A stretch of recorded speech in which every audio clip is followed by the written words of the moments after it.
Pilipinas. NBC Manila Broadcasting Company.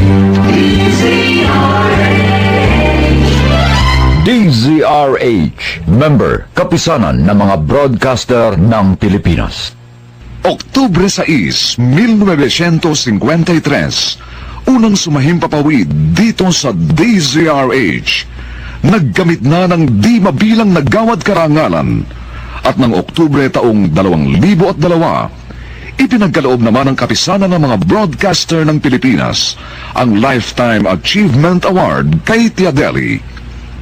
At ngayon, nasa ika-51 taon na ng pagsasahimpapawid, buong karangalan at pagmamalaking inihahandog ng Manila Broadcasting Company ang kasaysayan sa mga liham kay Tia Deli.